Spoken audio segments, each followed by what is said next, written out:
आज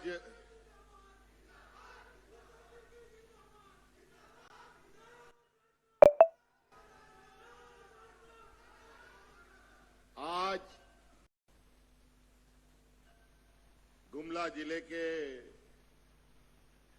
गुमला प्रखंड के कसीरा पंचायत में आए हुए आप सभी ग्रामीणों को, माताएं बहनों को, नौजवान साथियों को, किसान भाइयों को, छात्र छात्राओं को मेरी ओर से जोहार। और मंच पर उपस्थित हमारे साथ हमारे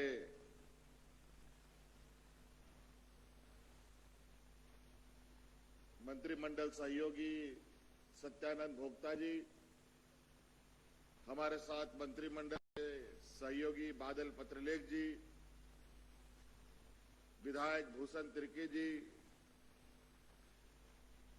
छीगा सुसैन उरांव जी और समस्त यहां आए हुए आप सभी गुमला वासियों, आप सबका हार्दिक अभिनंदन है। क्योंकि समय के अभाव में माननीय विधायक मंत्री यहां उपस्थित है और सदन भी हम लोगों का चल रहा है। अभी 1-1.5 घंटे के अंदर फिर से हम लोगों को सदन के अंदर जाना है। अभी हम लोगों का सदन में टिफिन का समय चल रहा है। इस टिफिन का समय का सदुपयोग करते हुए आज आपकी योजना, आपकी सरकार, आपके द्वार कार्यक्रम के तीसरे चरण के इस पड़ाव में हम लोग गुमला जिला आए हैं और कसीरा पंचायत में है। ये शिविर सिर्फ यही नहीं बल्कि पूरे झारखंड राज्य में लगा हुआ है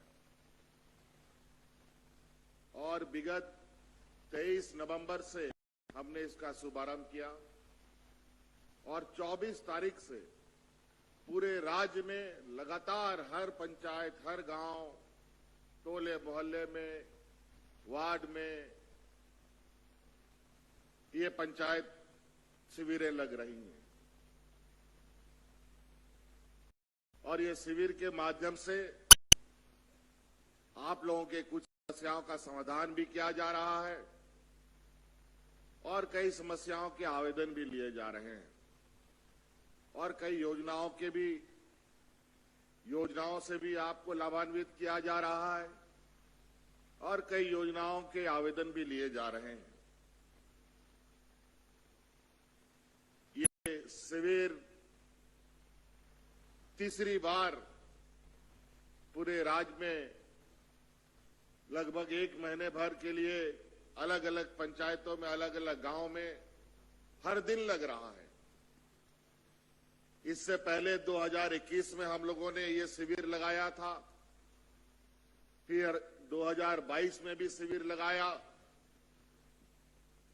और अब ये 2023 में ये तीसरा शिविर हम लोगों ने लगाया और ये शिविर लगाने के पीछे का जो उद्देश्य है,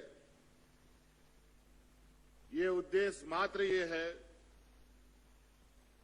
कि जैसे कि हमने पहले सरकार बनने से पहले कहा था, जब चुनाव के प्रचार प्रसार में हम थे तो हमने कहा था कि जब हमारी सरकार बनेगी तो हमारी सरकार दिल्ली से नहीं, रांची, हमारे गांव में रहने वाले लोग हैं और आज ऐसे गांव हैं, कई ऐसे लोग हैं हमारे गांव में जिन्होंने कभी ब्लॉक कार्यालय नहीं देखा, कभी बीडीओ सीओ को नहीं देखा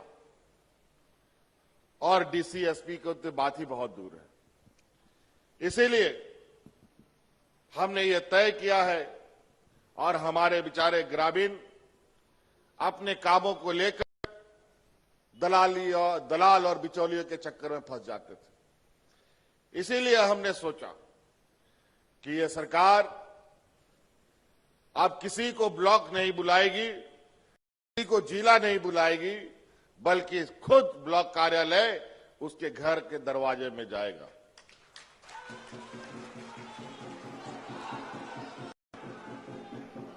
और जैसे हम लोग अभी इंतजार करते हैं त्योहारों का, कहीं क्रिसमस का, कभी सरहुल का, कभी कर्मा का, कभी दिवाली का, कभी दशहरे का, हम इंतजार करते हैं और उन त्योहारों में बढ़ चढ़ करके हिस्सा लेते हैं। तो अब आपकी ये सरकार आपके लिए, जब तक हम सरकार में रहेंगे, आपके लिए ये त्योहार हमेशा आपके पंचायत में लगता रहेगा।